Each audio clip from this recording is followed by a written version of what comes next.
We spoke about the emergency days and Shah Commission. Now, during that times, I would like your impression about Prime Minister Morarji Desai, Charan Singh, and Raj Narain. Raj Narain was the man who actually toppled the government eventually. Yes. He was a maverick. He had, he would do his own. I used to meet him, Raj Narain. He would be sitting in his bungalow in one room getting a massage. He would be almost naked, lying on this massage table, getting a massage, and he would talk to me like that. Morarji was a strict, he was so obsessive about banning alcohol, drinking his own urine, his habits.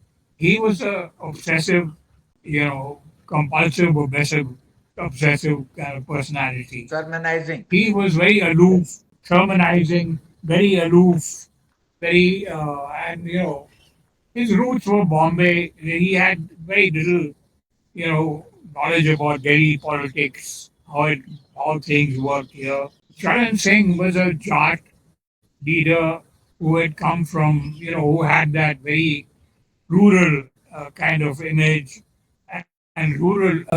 Rustic, yes. Whenever you met him, yeah, he had that sort of farmers, farming community type of, background. Raj Narayan was the rebel. He would just do whatever he liked. And eventually, the three of them were so different in terms of personality, experiment collapsed on What its are your own yes? predictions.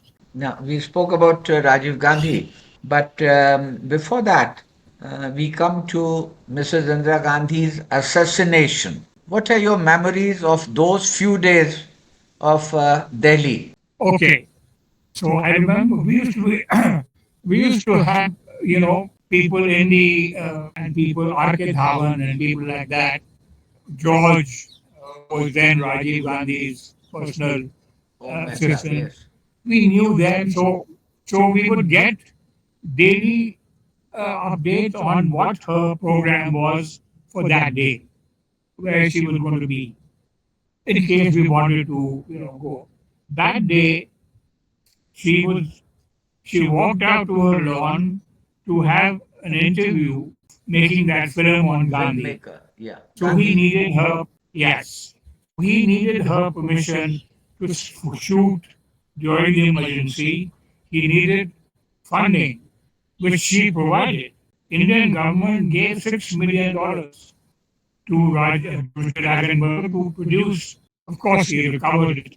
So we had this interview in the garden, and she came out of her residence, and she was walking towards where the cameras had been set up, and where she was going to be and be interviewed by him and her memories of her father. As she was walking, there was a very narrow. I remember I've been there a couple of times. A very narrow pathway between the residence and her lawn where she met people. And there were two guards, these two Sikh guards standing there. And the moment she approached them, she knew them by name. She had been advised by R.K. Dhawan and other politicians to remove the Sikhs from her security, and she refused. She said no. And these two were standing there, and they killed her on the spot. And they were stood there, dropped their weapons, and they were arrested. But they were considered themselves martyrs. Of course, it was the huge funeral that took place. I remember we covered it. Funeral college, Rajiv and his two very young children, Rahul and Priyanka, were sitting on the, and he was absolutely shattered because he was very close to his mother. She was the rock of the family. Actually, the moment the funeral was over, Congress party or some office bearers, some party workers, they just went on a rampage, and that was the end of that. I remember the Sikh riots that happened, anti-Sikh riots that happened. I was staying in Defense Colony, and I we were roaming around covering the riots with a placard saying press so that we wouldn't be attacked. And I remember returning to Defense Colony and I saw the Gurudwara being attacked. We had the Gurudwara in the colony and that was being attacked and burned. So it was a very sad, heartbreaking moment for the country and for me, for everybody. So anyway, it was. She was a giant in Indian politics, no question. I mean, her father was, of course, considered the great man, but she dominated politics much more than he did. Right.